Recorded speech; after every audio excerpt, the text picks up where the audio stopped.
Actually আজকে ভোরবেলা একটি গোপন সংবাদের ভিত্তিতে মধুপুর থানা, আমাদের গোয়েন্দা শাখা এবং এলাকাবাসীর সহযোগিতায় আমরা 5 জন বাংলাদেশি লোককে আটক করতে পারি পাথারি দুয়ার সীমান্তবর্তী অঞ্চল থেকে। এবং এরপর এদেরকে আমরা থানাতে নিয়ে আসি এবং এখন ইন্টারোগেশন চলছে। এর ভিত্তিতে একটি স্পেসিফিক কেসও আমরা রেজিস্টার করে নিয়েছি এবং আদালতে তাদেরকে ফরওয়ার্ড করা হবে। প্রাথমিক তদন্তে কী বোঝা গেছে, কীভাবে এইভাবে প্রবেশ করলো? মনে হচ্ছে সীমান্ত ক্রস করে আজ ভোরবেলায় ওরা প্রবেশ করেছে এবং সাথে সাথে আমাদের কাছে খবর আসে এবং আমরা অভিযান চালাই। এবারে কেউ যুক্ত থাকতে পারে এর মধ্যে? তাই ইন্টারোগেশন চলছে, ইনভেস্টিগেশনে তা ফিরিয়ে আসবে। তাদের বাড়ি?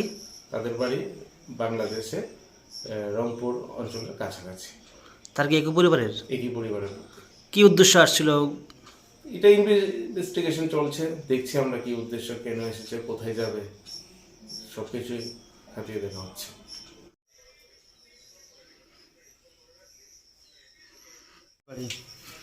কীভাবে এখানে আসলো? আইসো কি করে এখানে? কীভাবে বর্ডার পার করে? কে পার করে দিয়েছে তোমরা? আমার বাংলাদেশের লোকে পার করে দিছে। তো কই জেলে তোমরা? কোন জায়গা জ্বালিয়ে? আমরা দেখলাম দিল্লি যেতাম। এখানে আরও আসলে আগে আসলা? না আগে আসিনি।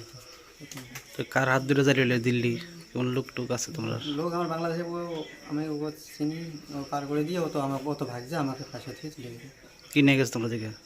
টাকাটাও নিয়ে গেছে? সব নিয়ে গেছে। এরপরে কেউ যুক্ত আছে কিনা তোমরা? না, ইন্ডিয়ান? ইন্ডিয়ান না। তোমরা কি একই পরিবারের? হ্যাঁ, আমাকে বলি। তোমার নাম? আমার নাম শাহজালাল। জানেন? মনির খান। তোমার কি হয়? আমার আব্বা। ওই জানেন? ও আমার মা। নাম কি? সাইবা। তারপরে? ও দুলালি। হ্যাঁ, তোমার কি হয়? আমার বউ। আর বুঝেন ও আমার ভাই স্বাধীন। সবাই এক পরিবার না? এক পরিবার।